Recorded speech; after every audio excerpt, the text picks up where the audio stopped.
પ્રણામ અને જય જીનેન્દ્ર બધાને. પ્લીઝ આ બાળકોના પરફોર્મન્સને તાળીઓથી કર.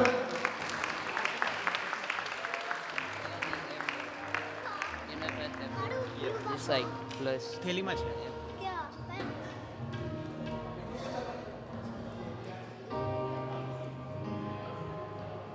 Hello hello.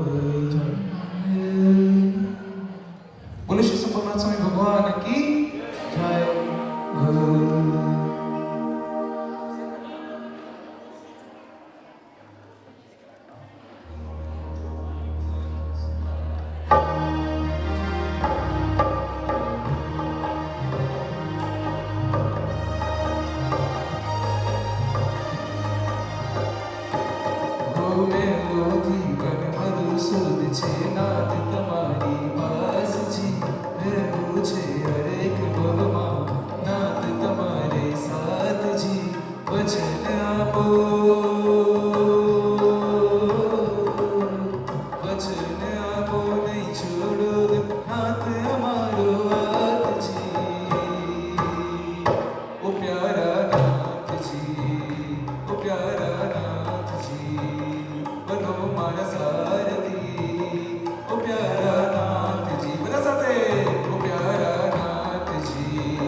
दरबार दादा ऐसो सजो प्यार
જીવવરજી જીવવરજી સંભવનાથજી અમારા હૈયે વિરાજતા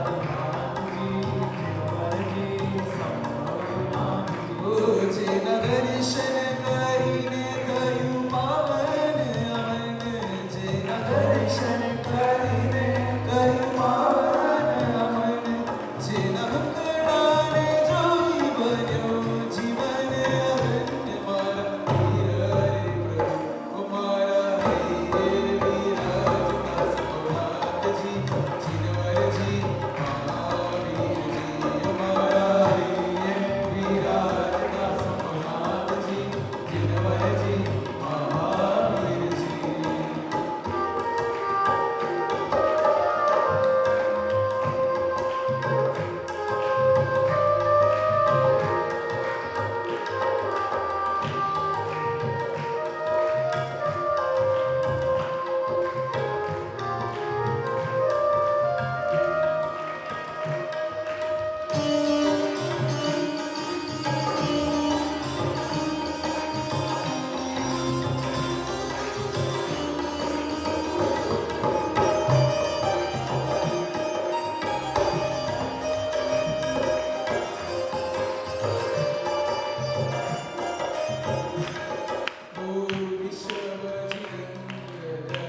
પાછળ. તમારી પાસે જાણવા જેવું હોય તો મને કહેજો, હું બોલીશ અહીંયાથી. પ્લીઝ તમે નહીં બોલતા. તમારે કંઈ પણ કહેવું હોય ચિઠ્ઠીમાં લખીને આપજો, હું અહીંયાથી બોલી જઈશ, પણ તમે નહીં બોલતા પ્લીઝ. હાથ જોડે રિક્વેસ્ટ છે. પ્રભુની સામે અદ્ભુત ગીત દેવાયું, પરમાત્મા બની જશે મારો આત્મા.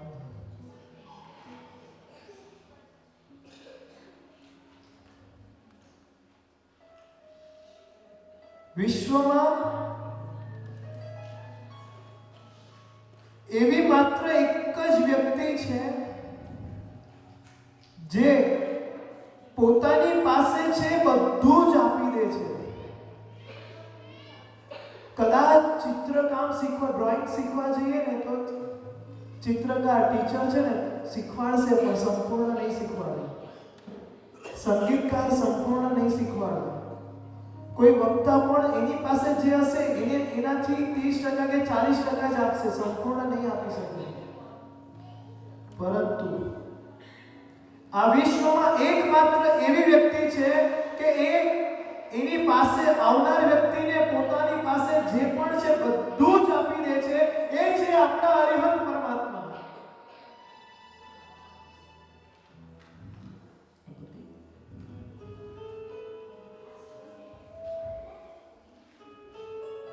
જ્યોર્જ બર્નાર્ડ શો નામ સાંભળ્યું છે?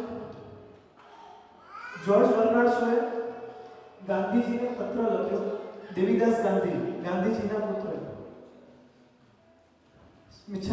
દેવીદાસ ગાંધીએ જ્યોર્જ બર્નાર્ડ શોને પત્ર લખ્યો કે તમે આવતા જન્મમાં માનો છો, નેક્સ્ટ જન્મ હોય, તમે કંઈ માનો છો? એક અંગ્રેજ છે, જર્મનનો ફિલોસોફર છે. એ કહે છે હા, હું માનું છું આવતો જન્મ જેવું હોય છે. તો તમે માનો છો તો કયા દેશમાં તમારે જન્મ લેવો છે? સાંભળજો જવાબ. જ્યોર્જ બર્નાર્ડ શો કહે છે જો આવતો જન્મ થાય તો મારે ભારતની ભૂમિમાં જન્મ લેવો છે.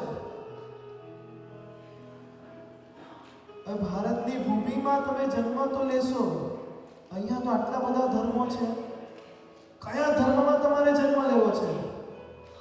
આમાં જવાબ છે. કદાચ જવાબ સાંભળ્યા પછી રૂવાડા ઊભા થઈ જાય, હૃદયના ધબકારા વધી જાય અને આંખોમાંથી આંસુ છલકાઈ જાય. આપણને કેવું અદ્ભુત શાસન મળ્યું છે કે એક જર્મન ફિલોસોફર એમ વિચારે છે કે આવતો જન્મ મારે ભારત દેશમાં લેવો છે અને ભારત દેશમાં પણ જૈન ધર્મની અંદર મારે જન્મ લેવો છે. શા માટે જૈન ધર્મ જ? તો કે દુનિયાના બધા ધર્મોમાં છે ને ભગવાન બનવાની મોનોપોલી છે, કે ભગવાન કોઈ એક વ્યક્તિ જ હોઈ શકે, આ નામની વ્યક્તિ. પરંતુ માત્ર ને માત્ર જીન શાસન એવું છે કે હર એક આત્મા ભગવાન બની શકે છે. એટલે મારે પણ ભગવાન બનવું છે, માટે મારે જીન શાસનમાં જન્મ લેવો છે. આ એક પરમાત્મા છે. આપણને જીન શાસન પમાડ્યા પછી આપણને અરિહંત અને સિદ્ધ બનાવી શકે. જે આવા પરમાત્મા મળ્યા હોય ને બેઠા હોઈએ, અંદર વાતો કરીએ, પછી તાળી પાડવાની જગ્યાએ ખાલી નિહાળ્યા કરીએ, સેલ્ફી લઈએ, ફોટા લઈએ. ખરેખર ફોટો લેવાનો છે આપણો પોતાનો. સેલ્ફી લેવાની કોઈ જરૂર નથી, સેલ્ફમાં ઉતરવાની જરૂર છે. આપણે સેલ્ફીને મૂકીએ, સેલ્ફમાં ઉતરીએ અને ફોનને સાઈડ પર મૂકી દઈએ અને અહીંયા સરસ મજાની ભક્તિ ચાલે છે અને ભક્તિમાં આપણે જોડાઈએ. કરંજનની કેરી શુભ બરશે, કરંજનની કેરી શુભ બરશે, તારા ભક્તિ મૂર્તિ જીવંત થશે, તારા ભક્તિ મૂર્તિ જીવંત થશે, રાજપ્રિય બની જશે તું એક જ રાતમાં.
બોલો શ્રી મહાવીર સ્વામી ભગવાનની, બોલો શ્રી સંભવનાથ ભગવાનની, બોલો શ્રી જીન શાસન દેવની.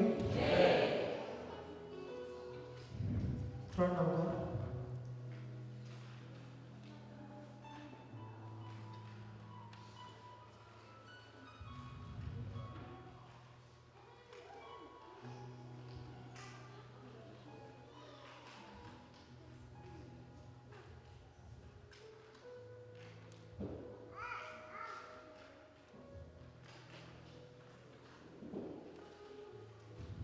આપણે ઘણા વ્યક્તિઓને જોઈએ છીએ, ઘણા વ્યક્તિઓ સાથે મળવાનું થાય. આપણી વ્યક્તિની પસંદગી કઈ હોય, મિત્ર બનાવવા હોય કે આપણે સગા સંબંધીઓનું પણ એક ગ્રુપમાં બેઠા હોઈએ, તો આપણી પસંદગી કઈ? સૌથી પહેલા તો જે બહુ સારા દેખાય ને, એકદમ સરસ દેખાતા હોય, એ આપણી પહેલી પસંદગી. કેમ કે ખરાબ દેખાય ને એટલે પહેલાં તો લાગે કે એની સાથે બેસવાથી મારી ઇમ્પ્રેશન સારી નહીં પડે, અથવા તો એની સાથે રહેવાથી મારી જોડી નહીં જાય. બીજી પસંદગી કઈ? સારો ભણેલો હોય કે ભણેલા, એક ડૉક્ટર હોય ને, 4 ડૉક્ટર હોય તો 5મો ડૉક્ટર ભણે તો બેસશે, પણ કોઈ ગમાર આવીને બેસી જાય ને તો કદાચ એની સાથે બેસવાનું મન નહીં થાય. આપણી પસંદગી શું? ભણેલા ગણેલા મારી આજુબાજુ હોવા જોઈએ. કેમ? એમાં રસ પડે, એની સાથે બેસવામાં મજા આવે. કદાચ હજી પણ આગળ વધીએ ને તો આપણી પસંદગી ક્યાં હોય? એક પૈસાદાર વ્યક્તિ જો સાથે બેસે ને, વ્યવસ્થિત વ્યક્તિ છે, હા આની સાથે મજા આવશે. એટલે આપણને રૂપ જોઈએ, રૂપિયો જોઈએ અને ભણતર જોઈએ. આ 3 વસ્તુ હોય તો એ 3 વસ્તુવાળી વ્યક્તિ આજુબાજુ હોય તો એક આપણને આનંદ આવે. એના સિવાયની વ્યક્તિ જોડે બેસવું કદાચ આપણને ગમે નહીં. આવો જ એક પ્રસંગ બન્યો. એક રાજાના દરબારમાં એક હોદ્દો ખાલી હતો, અને એ હોદ્દો જે હતો એ હોદ્દો એકદમ ઇમ્પોર્ટન્ટ હતો. કેમ? કેમ કે એનું કામ હતું જેટલા પણ મહેલ બને, જેટલા પણ કન્સ્ટ્રક્શન થાય એનું દેખરેખ રાખવાનું, એનું પ્લાનિંગ કરવાનું. રાજાએ ઘણા બધાને બોલાવ્યા, કોણ એના માટે સુટેબલ છે, કોણ ઉપયોગી થઈ શકે. ત્યાં એક વ્યક્તિ આવ્યો, એને મંત્રીએ એને સિલેક્ટ કર્યો કે આ વ્યક્તિ બહુ સારો છે, આપણે આ પોસ્ટ પર રાખીએ. એની પાસે નોલેજ પણ સારું છે અને એની પાસે આવડત પણ છે કામ કરાવવાની.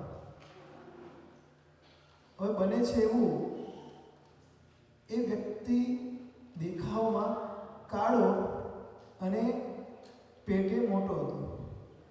આવી વ્યક્તિ રાજાને જોતા જ કે આવી વ્યક્તિ પોસ્ટ ઉપર આવશે, આ ન ચાલે, આવી વ્યક્તિ પોસ્ટ પર ન લાવાય.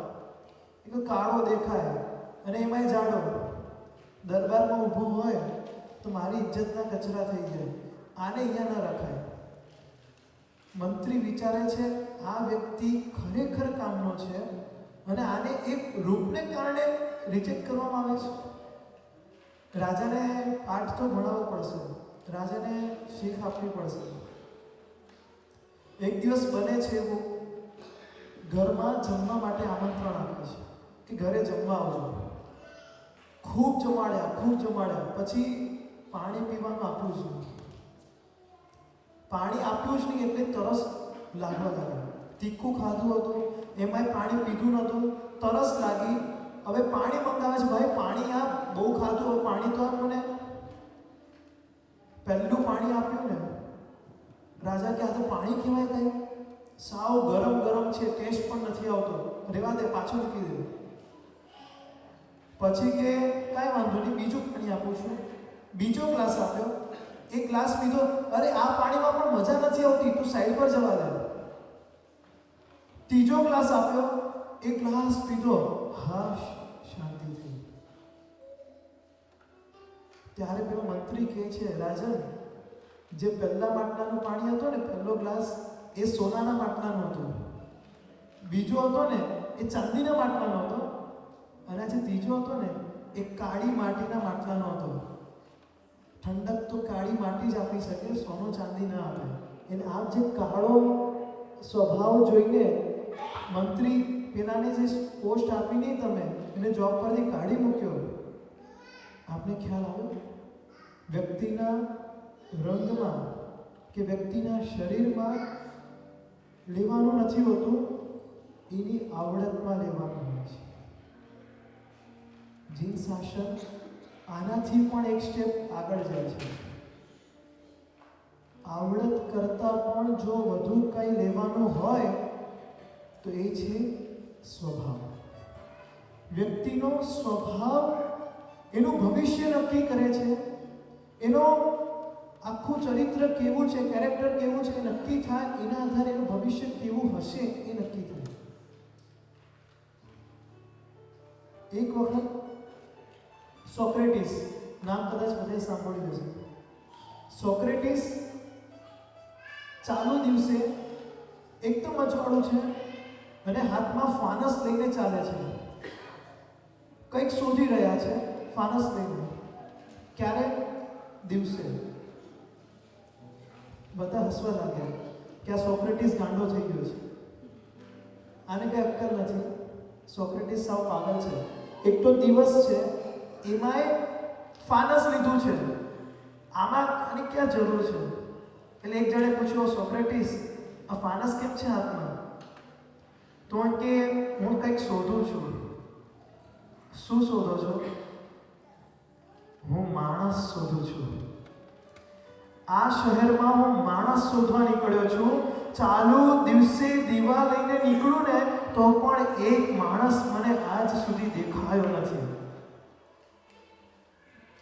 માણસ ના દેખાયો.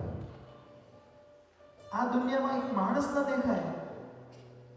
આવી જ એક બીજી ઘટના બની.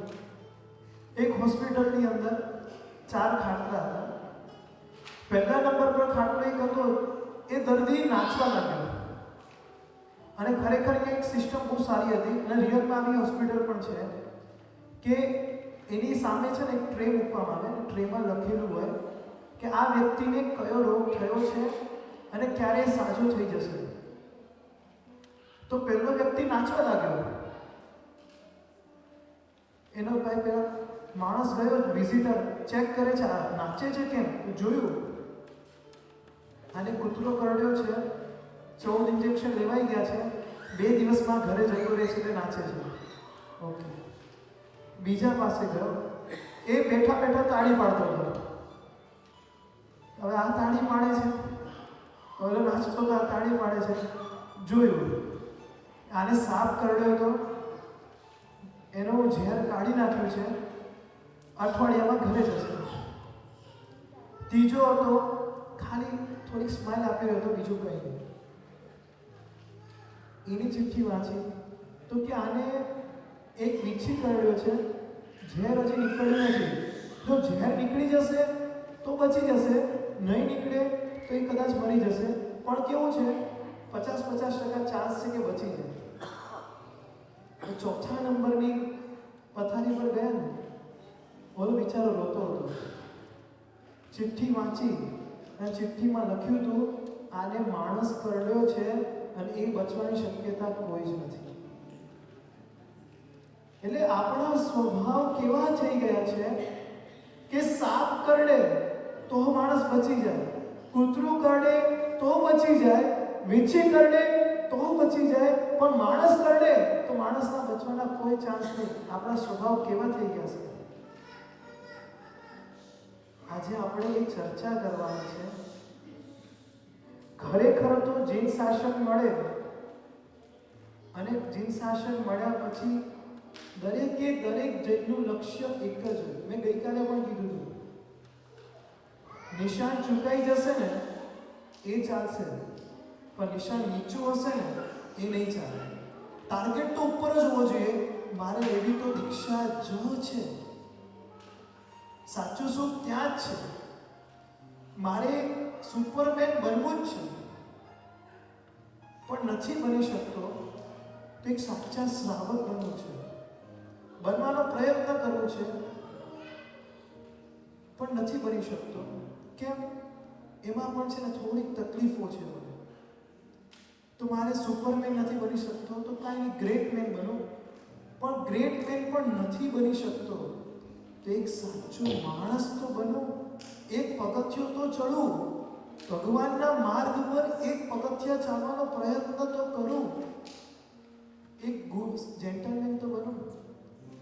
આપણી જેન્ટલમેનથી યાત્રા શરૂ થાય, સુપરમેન સુધી પહોંચવાની છે. પણ એ સુપરમેન સુધી પહોંચતા પહેલા વ્યક્તિએ ગ્રેટ મેન પહેલા જેન્ટલમેન તો તો બનવું પડશે. અને જેન્ટલમેન બનાય ક્યારે? પ્રભુના માર્ગ ઉપર થોડું ધીમે ધીમે ચાલતા રહીએ તો એ જેન્ટલમેનની સફર સુપરમેન સુધી પહોંચે. એટલે એ જે પેલી કડી છે ને, પ્રભુ તમારા પગલે પગલે પાપા પગલી માંડી છે.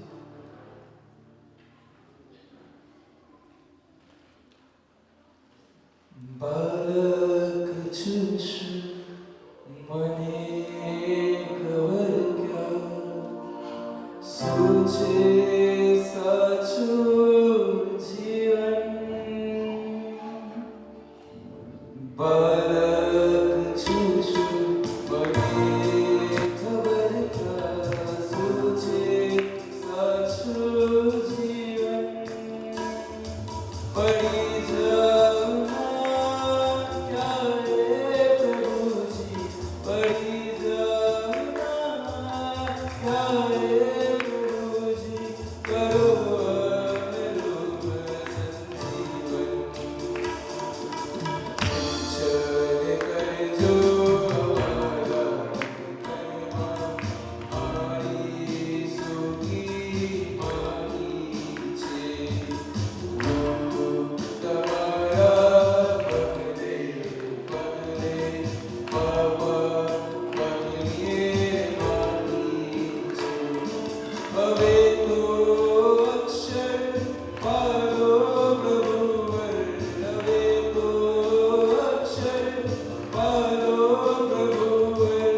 અમારી કોઈ અપાર છે. તમારા પગલે પગલે બાબા પગલીએ માની છે.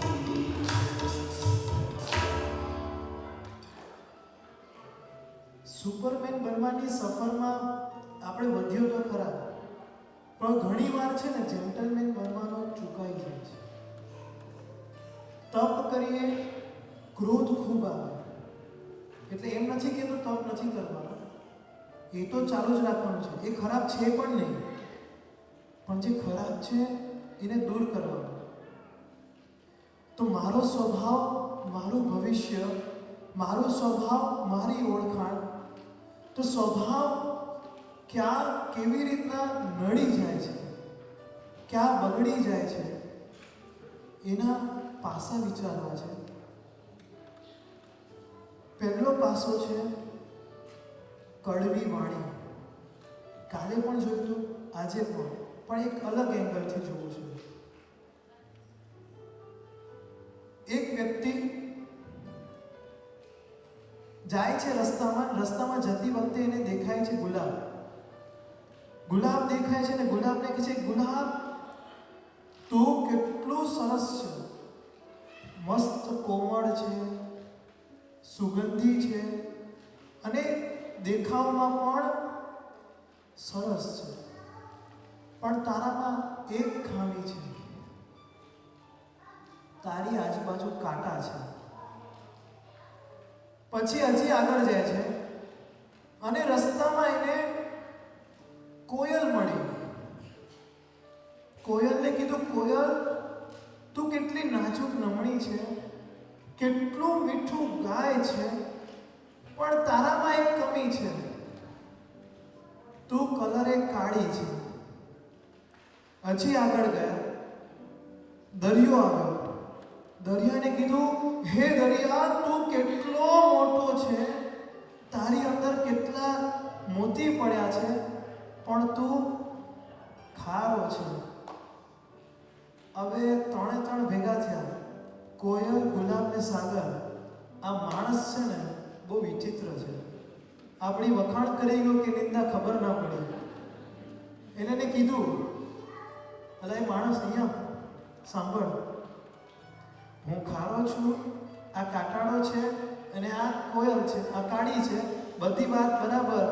આના કરતા તારી વાત કર ને, તારી પાસે 5 ઇન્દ્રિયો છે, સરસ મજાનો તો દેખાય છે, પણ છે ને તું નિંદક છે, તું નિંદા કરે છે.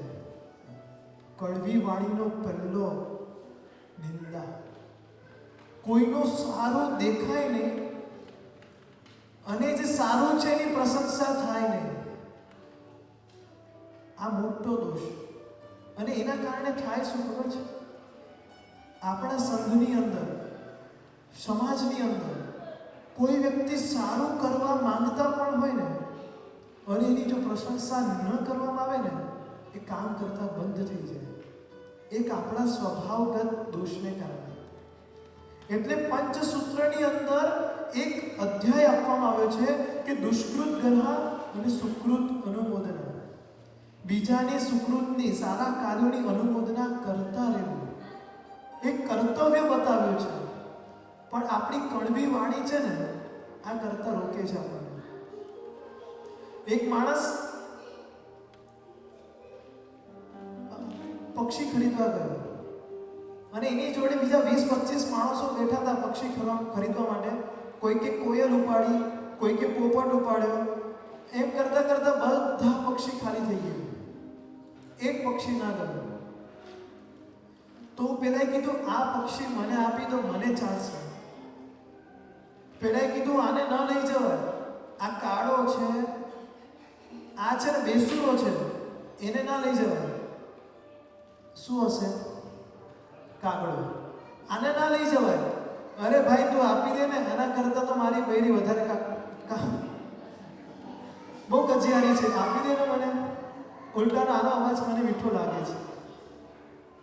બધા પક્ષી જાય પણ કાગડો ના જાય. ખ્યાલ આવે? બધા જ છે ને સમાજમાં પૂજાઈ જાય, પણ જે નિંદક હોય, પ્રશંસા ના કરી શકે, ક્યાંક કોઈકનું ઘસાતું બોલવું હોય તો પહેલા તૈયાર થઈ જાય. અને કદાચ છે ને અહીંયા 4 જણ કોઈકનું ઘસાતું બોલતા હશે ને, હે શું બોલે છે, અને કોઈની પ્રશંસા થતી હશે ને, હશે, ચાલુ હશે, આપણે નથી જોવું. આપણને ઇન્ટરેસ્ટ ત્યાં વધારે આવે. વિચારો કે આપણી વાણી કેટલી કડવી થાય છે. એક જગ્યાએ બહુ સરસ વાત કરી છે. કડવી વાણી કોણ બોલી શકે? બેનો ખાસ સાંભળજો. એટલે બેનો બોલે છે એવું નથી કહેતો, પણ તમને તરત સમજાઈ જશે કે કોણ વધારે કડવી વાણી બોલે. દૂધ ફાટી જાય પછી જેને રસગુલ્લા બનાવતા ન આવડે ને, એ ફરિયાદ કરે. ખ્યાલ આવે?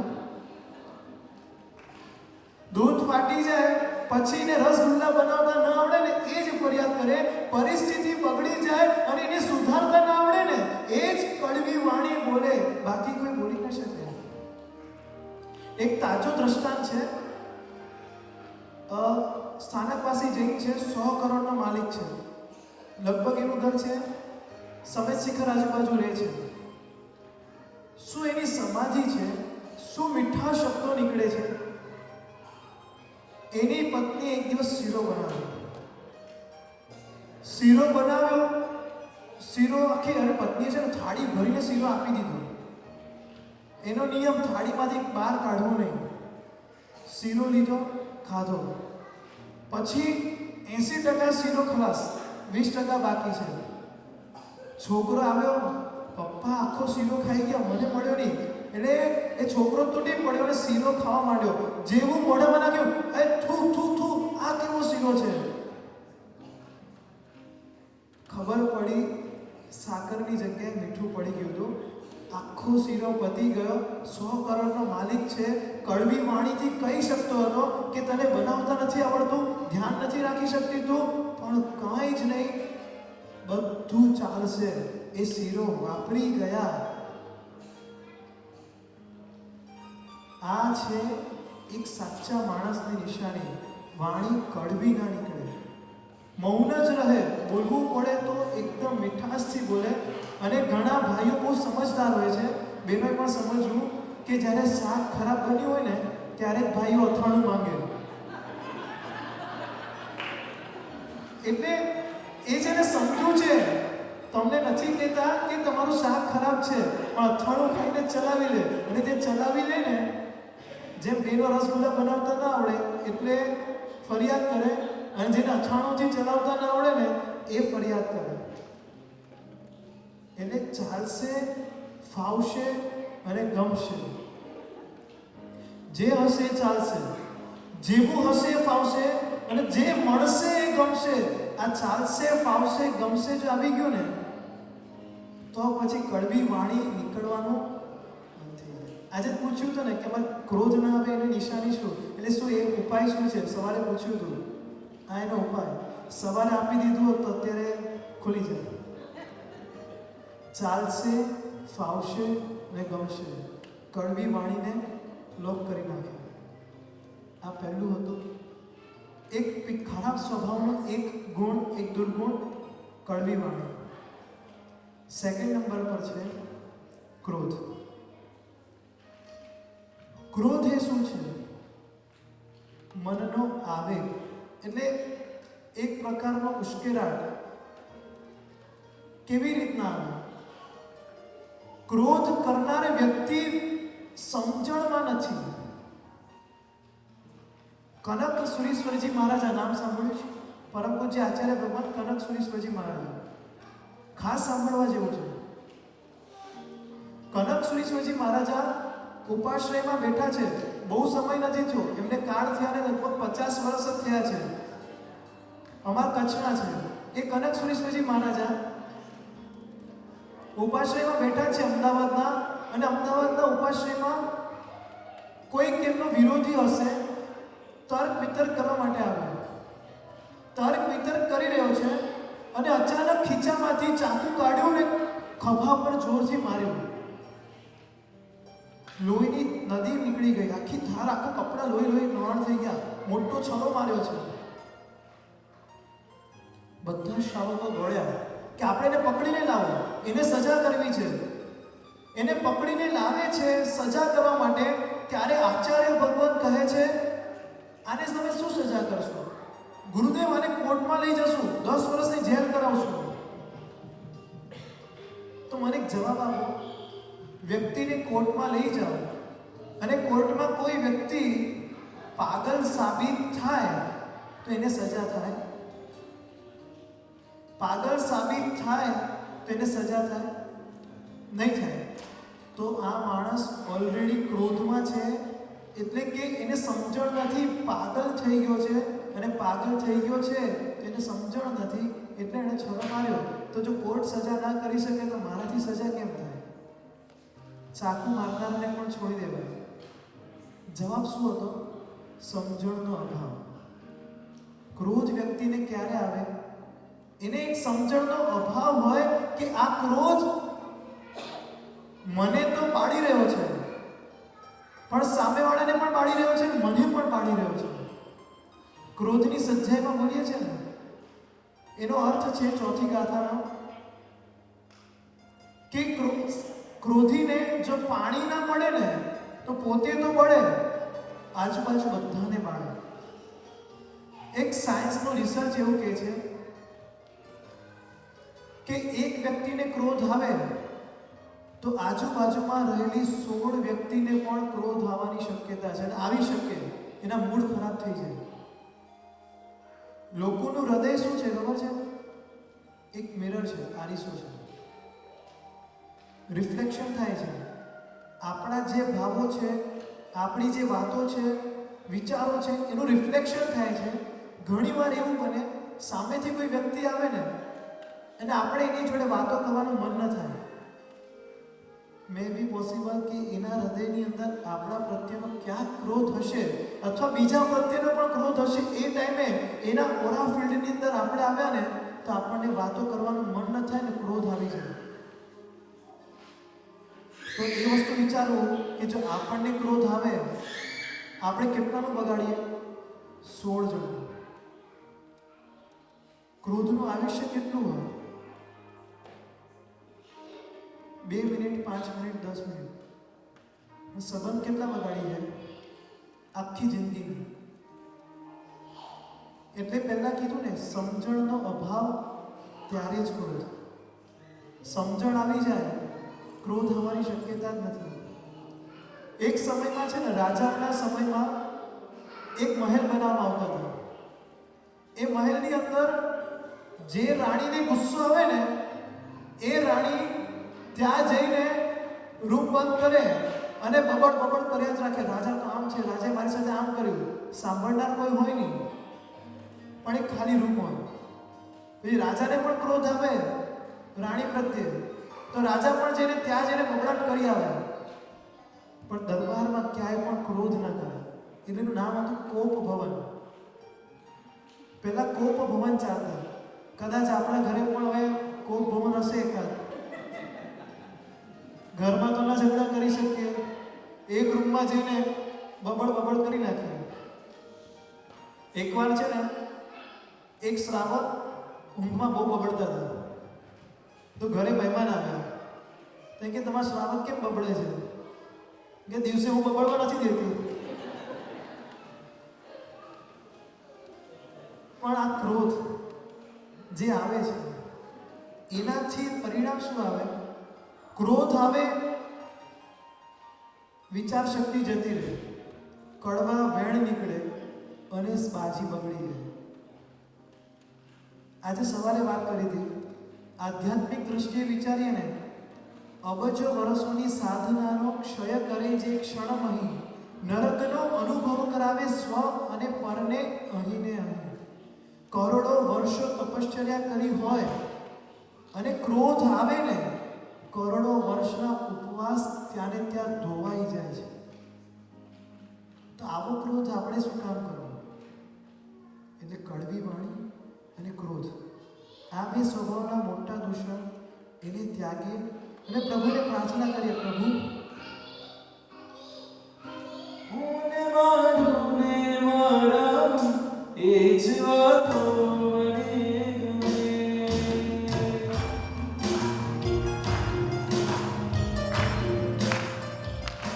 હું ને મારું ને મારા એ જ વાતો મને ગમે.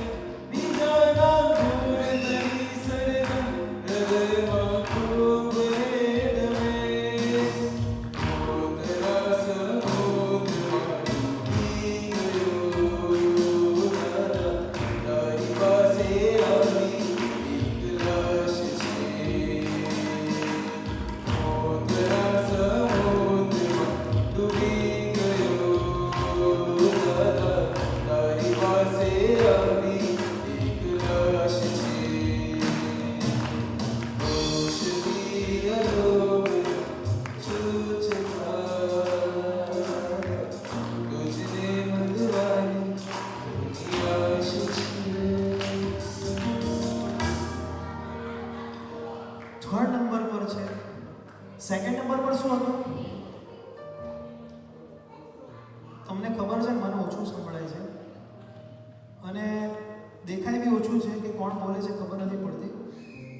સેકન્ડ નંબર પર હતું, નથી સંભળાતું, નથી સંભળાતું, નથી સંભળાતું. પહેલા નંબર પર આ કામમાં હવે તકલીફ થઈ ગઈ છે. પહેલા નંબર પર યાદ રાખજો, અને કદાચ હું ભૂલી જાઉં તો મને કહેજો એમ. થર્ડ નંબર પર છે અહંકાર. આ બધા છે ને ઇન્ટરકનેક્ટેડ છે.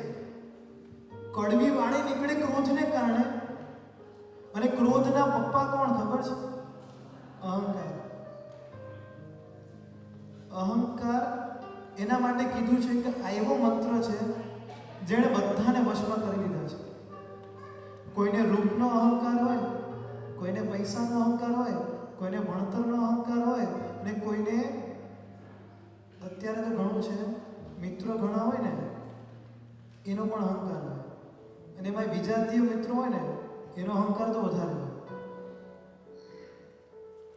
અને એ અહંકારમાં ક્રોધ પણ આવે અને કડવી વાણી પણ નીકળે.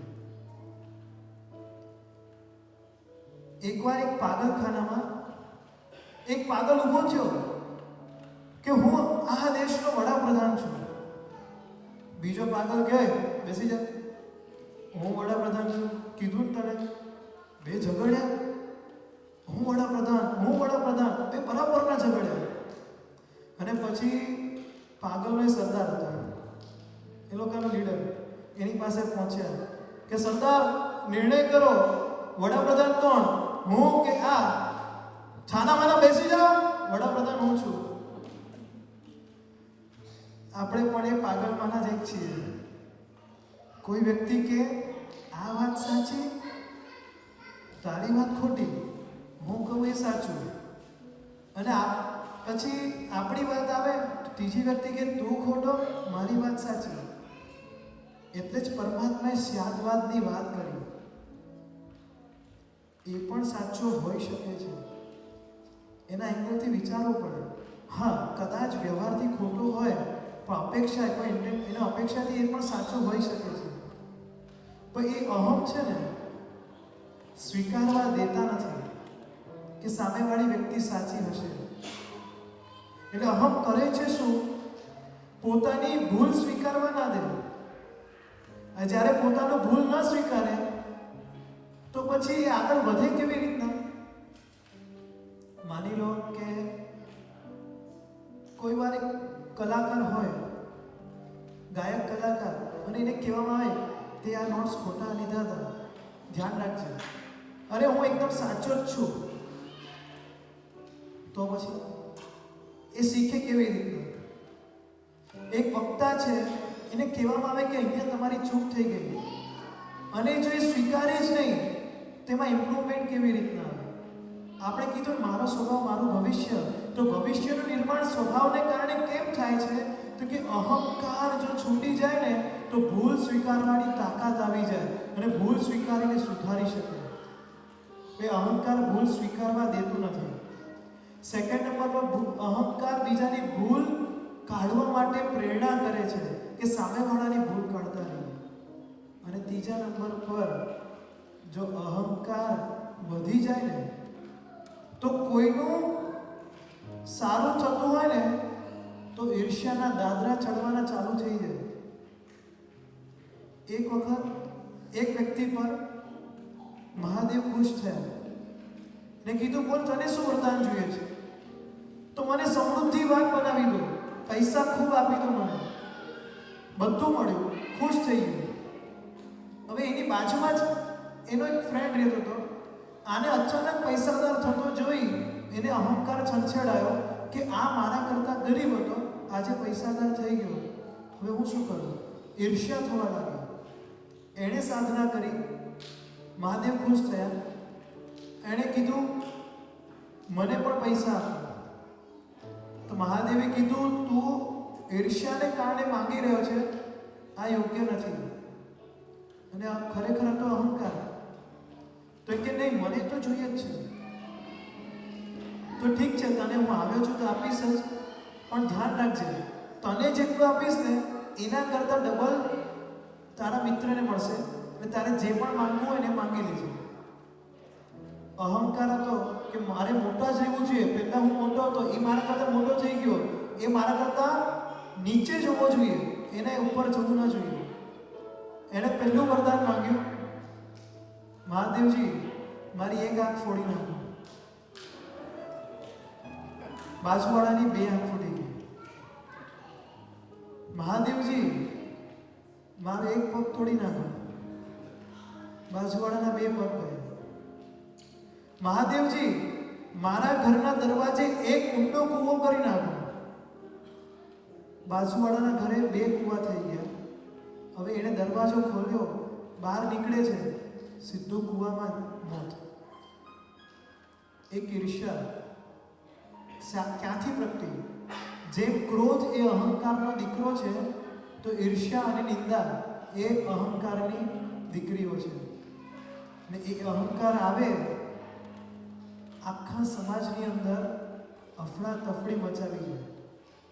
એ અહંકાર સમાજને તોડી નાખે.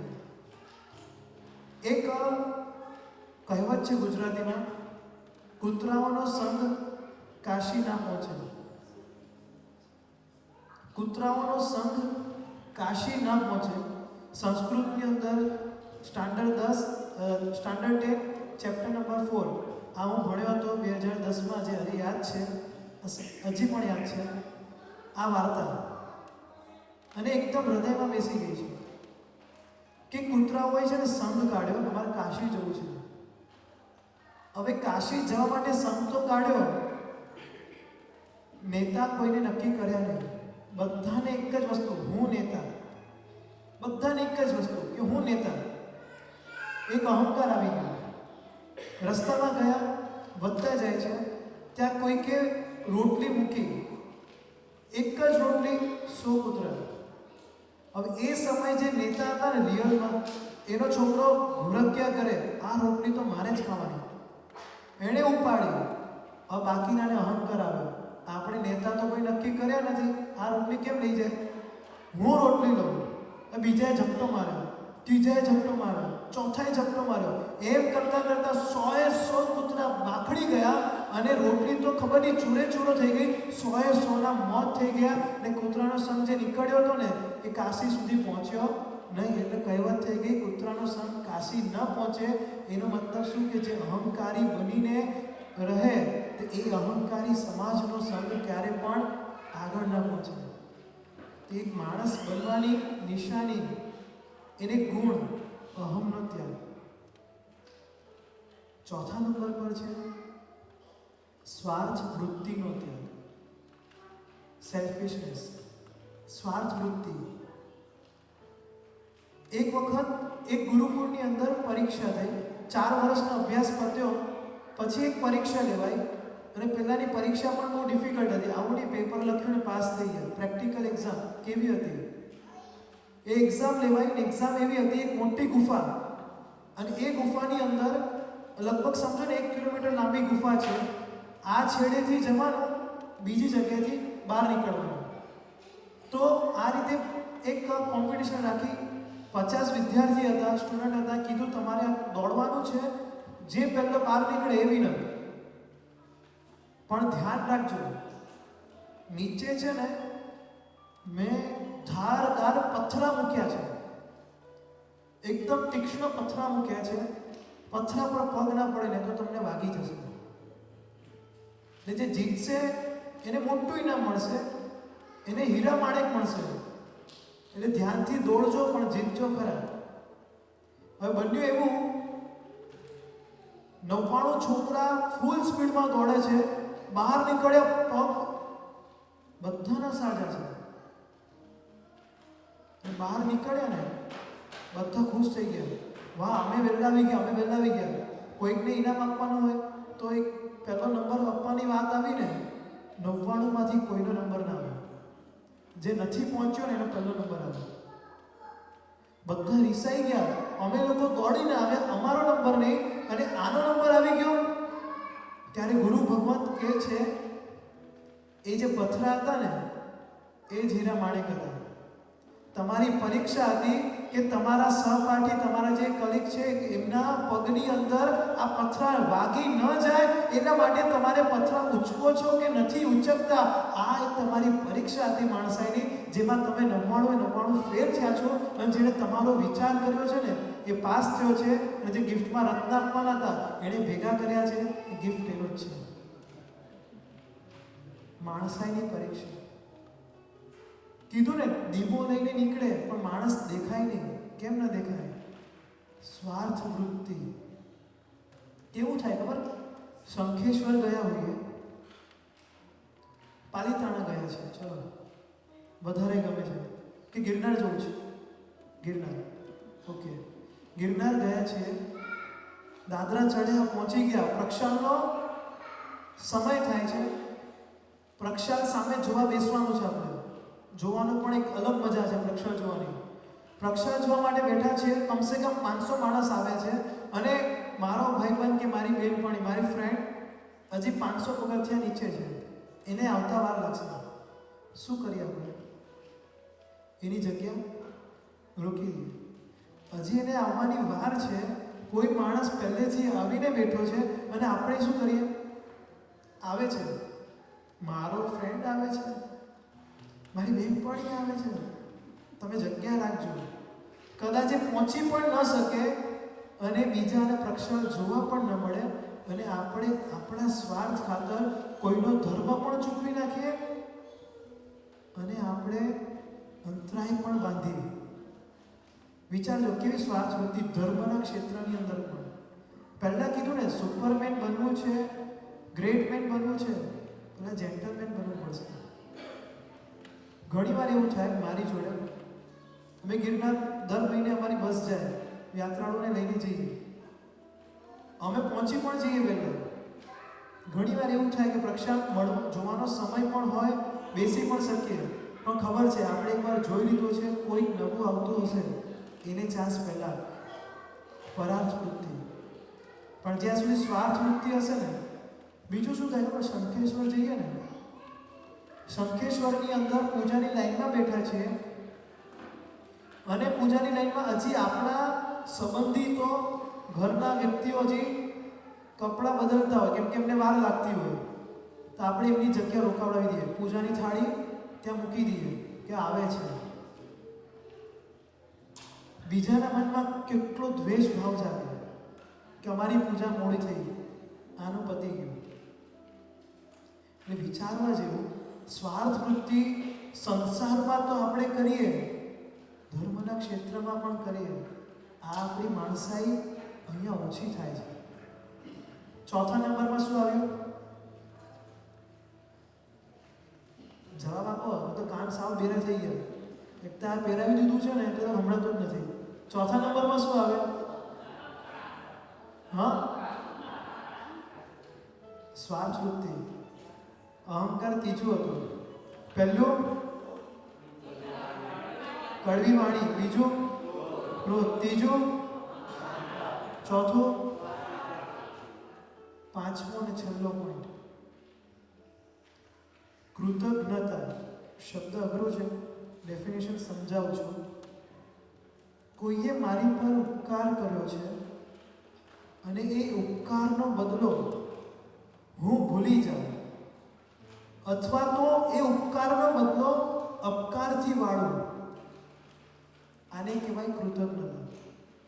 કોઈએ મને ભણવામાં મદદ કરી, બની શકે સ્કૂલની અંદર સાથે ભણતા હોઈએ, કોલેજમાં સાથે ભણતા હોઈએ, ભણવામાં મદદ કરી, સારું એણે મને શીખવાડ્યું, પણ એક્ઝામની વખતે જ મેં એવા કંઈક કામ કર્યા, એવું ડિસ્ટર્બન્સ ઊભું કર્યું કે એની ભણવાની જે તૈયારી હતી એ તૂટી ગઈ, એ ભણી ન શક્યો અને એક્ઝામ સારી રીતે આપી ન શક્યો.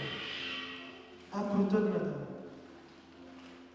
કોઈએ મને, આ નાની વાત કરું છું અને આવું બનતું હોય છે, કદાચ સ્કૂલમાં એવું બન્યું પણ હશે, કોઈએ આપણને બોલપેન લખવા આપ્યું હોય, હવે જ્યારે એની બોલપેન પૂરી થઈ જાય ને, આપણી ના આપીએ. કેમ? નાના હતા ત્યારે છે ને સુગંધવાળી પેન આવતી, સુગંધવાળી સ્પેશિયલ નહીં આવતા, તમારી સુગંધ આવે.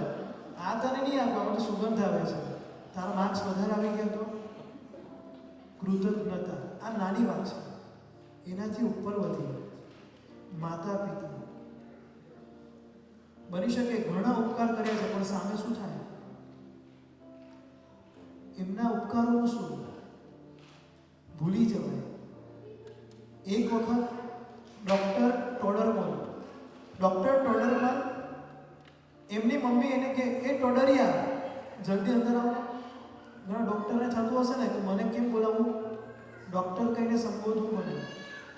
હવે પેશન્ટ બેઠા હોય ને એની સામે કે, ટોડરિયા જલ્દી આવો, એ ટોડરિયા જમવા બેસી જા, એ ટોડરિયા આમ કામ કર. એક દિવસ તો ટોડરમલ કે, તમારે મને ટોડરિયો નહીં કહેવાનું. શું કહેવાનું? હું ડૉક્ટર થઈ ગયો. સારું ડૉક્ટર ટોડરમલ સાહેબ, જમવા બેસો. જમવા બેસાડો. પછી કે હું આવતીકાલથી તને આવી રીતના જ બોલાવીશ, પણ મારી એક કન્ડિશન છે, આજની રાત હું તને જે કહું ને બધું જ કરવાનું. ઓકે. પછી કીધું, બેટા ડૉક્ટર ટોડરમલ સાહેબ, પાણીની તરસ લાગી છે. લઈને આવે એ પાણી એની પથારીમાં ફેંકી દીધું. હવે આની પર સૂઈ જાય. શું કરે છે તું? આ ભીના પર હું સૂઈ જાઉં? બેટા તે ગાદી રોજ ભીની કરી હતી ને એના પર હું સૂઈ ગઈ હતી. પછી આગળ વધે. બીજા એક ડૉક્ટર, એ જ ગામમાં એક બીજા ડૉક્ટર, એણે એની મમ્મી પાસે ઈલાજ કરાવવા ગઈ. ઈલાજ કરાવે છે, બિલ બનાવ્યું કે તમારું બિલ થયું 26,000 રૂપિયા. મા પાસે બિલ. આ કૃતજ્ઞતા, ઉપકાર જે છે ને ભૂલી જવાય. મા પાસે બિલ, પછી માએ બીજું બિલ મોકલ્યું સામે. મારી પ્રેગ્નન્સી વખતે મમ્મી તારા પપ્પાએ ફળ ફ્રૂટ ખવડાવ્યા હતા, બદામ ખવડાવી હતી, એનો આટલો ખર્ચો. પછી તારો જન્મ થયો ત્યારે હોસ્પિટલનો આટલો ખર્ચો, ત્યારબાદ તને ભણાવ્યો ગણાવ્યો લગ્ન કરાવ્યા, ટોટલ આટલો ખર્ચો, ટોટલ 6 લાખનો ખર્ચો થયો છે.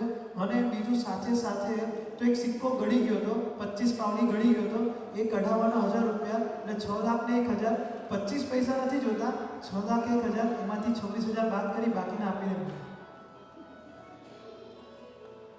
માનો ઉપકાર, પિતાનો ઉપકાર, કૃતજ્ઞ ક્યાં બનાય છે? હજી માતા પિતા તો હજી આપણે ન બનીએ, પણ જેને આપણને એક અક્ષર શીખવ્યો છે ને, ભલે નાનો હોય મોટો હોય, એ આપણો ઉપકારી બની ગયો છે. એટલે એનો ઉપકારનો બદલો વાળવો પડે.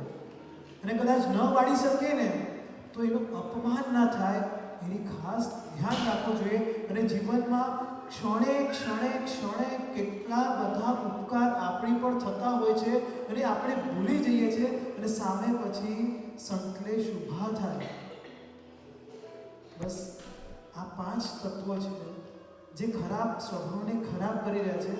પહેલા નંબર કડવી વાણી, બીજા નંબરે ક્રોધ, ત્રીજા નંબરે અહંકાર, ચોથા નંબરે, પાંચમા નંબરે. તો હવે સ્વભાવ સારો કઈ રીતે કરવો? સૌથી પહેલો પોઈન્ટ સંવેદનશીલતા. સમાજમાં રહેવું હોય ને, સંવેદનશીલતા ઇટ મીન્સ પેલું ફૂલ જોયું છે જેને આપણે અડીએ ને તરત સંકોચાઈ જાય, બંધ થઈ જાય, એટલું બધું સંવેદન છે. બસ એવું સમાજમાં હોઈએ, કોઈ વ્યક્તિને સેજ પણ દુઃખ હોય ને, આપણને થાય કે મારું દુઃખ મારું સુખ બધું એને મળી જાય, અને પ્રયત્ન કેવા થાય કે એના માટે કંઈ પણ કરવા આપણે તૈયાર થઈ જઈએ. જરૂરી નથી પૈસાથી જ દુઃખી હોય, કોઈને મોરલ સપોર્ટની પણ જરૂર. કોઈ વાર ફેમિલીમાં સંકલેશ થયા હોય તો સુલેહ કરાવવાની જરૂર પડે, તો આ એક સંવેદનશીલતા હોવી જોઈએ. સેકન્ડ નંબર પર પરિવારમાં પ્રેમ હોવો જોઈએ. અંદર અંદર પ્રેમ હોય, કોઈના પ્રત્યે દ્વેષ ભાવ ન હોય. અને સ્યાદવાદ વૃત્તિ જે વાત કરીને કે તું પણ સાચો છે, અને સ્યાદવાદ વૃત્તિથી સ્વીકારવાની વાત હોય ને, તો કુટુંબમાં જો બધા જ એકબીજાનો સ્વીકારે ને તો ઝઘડા જ ના થાય. અને જો એક કુટુંબમાં ઝઘડા ના થાય તો બે કુટુંબના અંદર ઝઘડા થવાની શક્યતા જ નથી.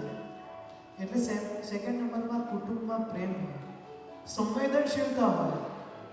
થર્ડ નંબરમાં સમજશીલતા હોય, સમજવાની શક્તિ હોય. એમ પણ છે ને કુટુંબમાં એક વ્યક્તિ છે ને રફ નોટ જેવો હોય, એક વ્યક્તિ રફ નોટ જેવો હોય. ખ્યાલ આવે? રફ નોટમાં શું કરીએ આપણે? બધું જ લખીએ. આપણી રફ નોટમાં બધું જ લખીએ. મેથેમેટિક્સના પ્રોબ્લેમ્સ બધામાં મેથેમેટિક્સ પણ કરીએ, અકાઉન્ટિંગ પણ કરીએ, સાયન્સનું પણ લખીએ, અને બધી પ્રેક્ટિસ પણ કરીએ. એ રફ નોટ કેવી હોય ખબર છે? કુટુંબમાં બધા જ ઝઘડે, બધા જ એની જોડે ઝઘડે, પણ બધાને સાચવી લે. ને આપણે નક્કી કરીએ મારે મારી કુટુંબની શું બનવું છે? રફ નોટ બનવું છે. શું બનવું છે? રફ નોટ બનવું છે. ફેમિલીની અંદર કોઈને પણ તકલીફ હોય મને બોલો, હું બધું સમાવી લઈશ. બસ આ જ રીતે આપણે સમાજની અંદર, કુટુંબની અંદર સમજશીલ બનીએ, સમાજની અંદર સંવેદનશીલ બનીએ, અને દેશની અંદર સાહસશીલ બનીએ. કે દેશમાં કંઈ પણ પ્રોબ્લેમ આવે, અમે બેઠા છીએ, એક સાહસ કરીએ તો એક સાચા અર્થમાં માણસ બની શકીએ. અને એક લાસ્ટ પોઈન્ટ છે, સંસ્કાર દાતા બનીએ. કુટુંબમાં સંસ્કાર દાતા બનીએ.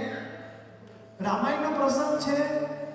રામ આવે છે વનવાસથી આવે છે, આવીને કઈ કઈને થાય છે કે આ મને છે ને કંઈક બોલશે, પણ અહીંયા છે ને સંસ્કાર દેખાય છે. કઈ કઈને આવીને કહે છે, હે માં, તું ખરેખર મહાન છે. હું તારો સગો દીકરો નથી, છતાં પણ તું મને વધુ પ્રેમ કરે છે અને ભરતને ઓછો કર્યો છે. ખરેખર તું મહાન છે. વિચાર આવે ને, વનવાસ મોકલે છે ને વધુ પ્રેમ.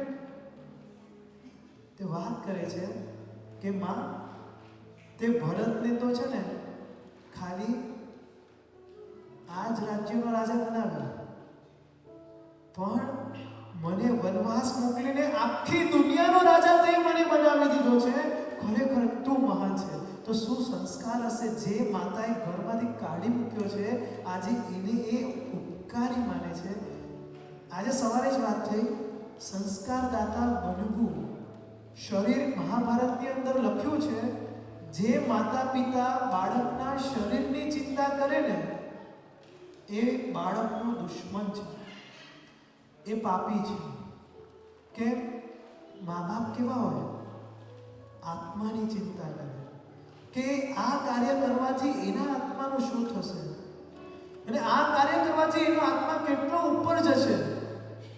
જો ચિંતા દરેક મા બાપ કરતા થઈ જાય ને તો સમાજ છે ને સ્વર્ગ બની જાય. એક ઘરમાં એક જેન્ટલમેન, એક નહીં બધા જ જેન્ટલમેન. એટલે ઝવેરચંદ મેઘાણીએ બહુ સરસ વાત લખી છે, જનની જણ જે ભક્ત જણ કા દાતા કા શૂર.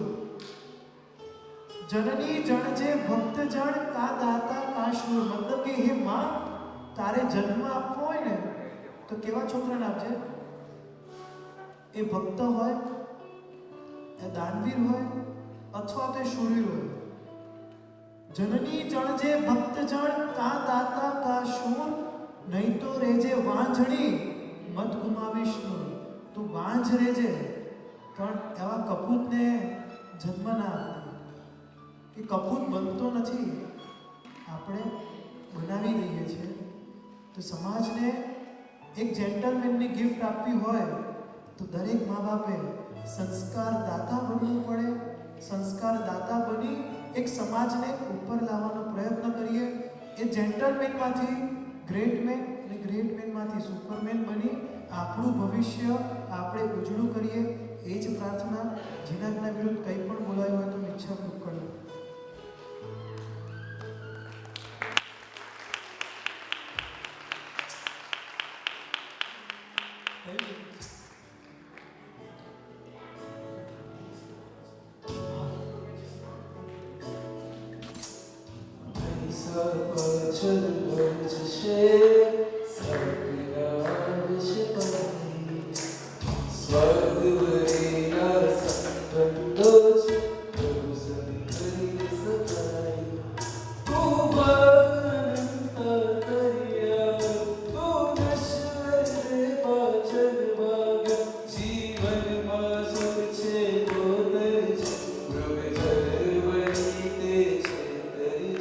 Oh,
સંસારે દુઃખ પણ શાશ્વત સુખનો અંશ નહીં. ભવભ્રમણોની યાત્રાનો તું અંત છે અનંત નહીં. ભવભ્રમણોની યાત્રાનો તું અંત છે અનંત નહીં. ભવભ્રમણોની યાત્રાનો તું અંત છે અનંત નહીં.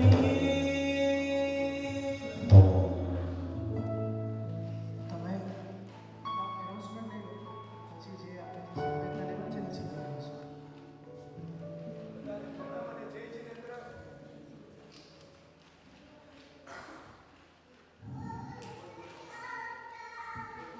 બધાને પ્રણામ અને જય જિનેન્દ્ર. બધા તપસ્વીઓ સાતામાં છો? આશા છે કે આજના લેક્ચરમાં આપણને ઘણા બધા નવા તત્વો ઘણા બધા પદાર્થો મળ્યા હશે. આવતીકાલે આપણા સવારના જે લેક્ચર હોય છે કન્ટિન્યુ એ પ્રમાણે સવારના લેક્ચર રહેશે.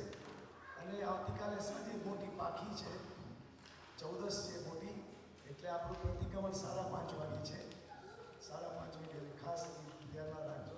અને આવતીકાલનો આપણું સાંજનો જે અહીંયાનો ભક્તિભાવના અને જે લેક્ચર છે મહાવીર સ્વામી ભગવાનની વિશ્વને ભેટ, બહુ જ સરસ સબ્જેક્ટ છે અને ખૂબ સરસ જાણવાનું છે.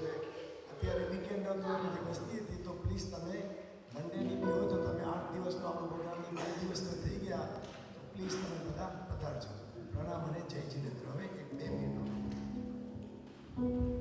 હે પ્રભુ, બધાની આંખો બંધ. જે શબ્દ અહીંયાથી કહેવાય એને અનુભવવા છે. પ્રભુની સાથે વાતો કરવી છે.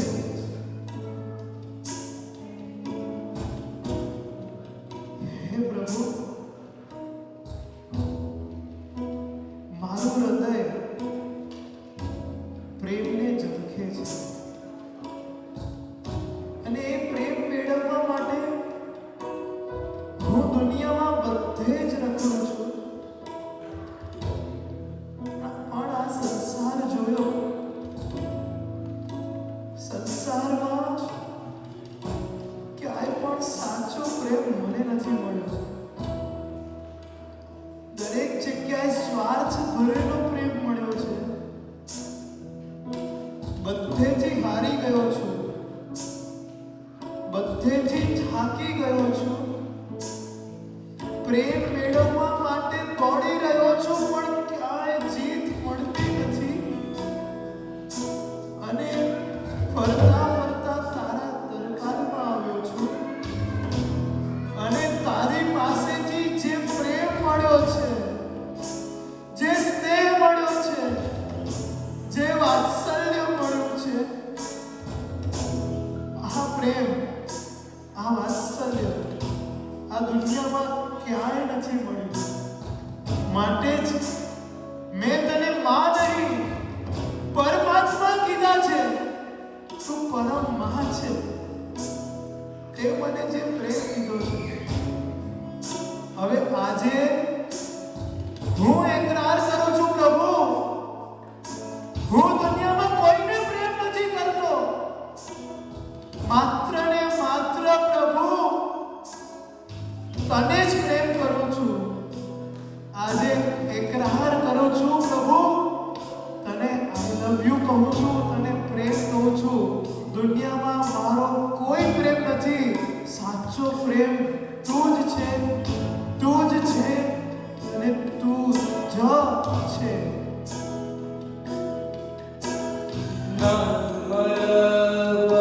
વતને બુદ્ધિને થયો છે.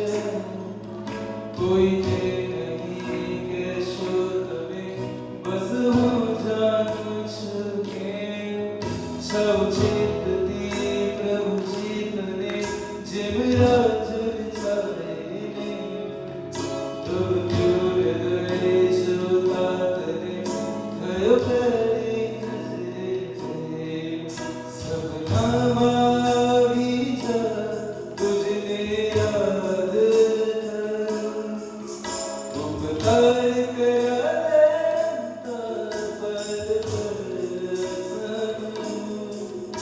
સપનામાં આવી જા તુજને યાદ કરું મુખર કયા તેનતા પલ પલ સમરું દિયા કે દીકરું છું તને મિસ યુ પ્રભુ દિયા કે દીકરું છું તને મિસ યુ પ્રભુ તું ખૂબ મને ગમે છે મારા વાલા પ્રભુ મારા દિલમાં તું રહે છે કામના પ્રભુ જોઈ તારા નયનો મને મેલું બન્યું જોઈ તારા નયનો મને મેલું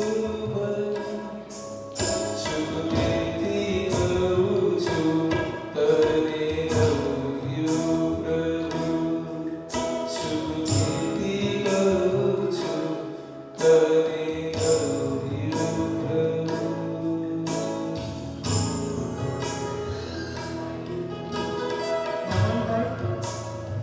શા માટે હું ચૂપકેથી કહું? પ્રભુ મારા છે તો શા માટે ચૂપકેથી કહું? ખુલ્લેથી કહું છું તને લવ યુ પ્રભુ.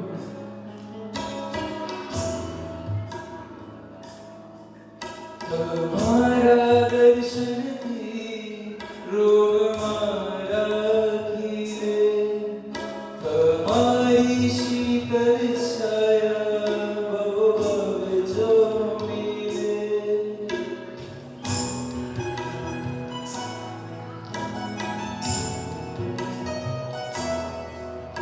તમારા દર્શનથી રોગ મારા ખીલે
उपसर्गाक्षयं यान्ति छिद्यन्ते विघ्नवल्लया मनः प्रसन्नतामेति पूज्यमाने जिनेश्वरे सर्वमङ्गलमाङ्गल्यं सर्वकल्याणकारणं प्रधानं सर्वधर्माणां जैनं जयति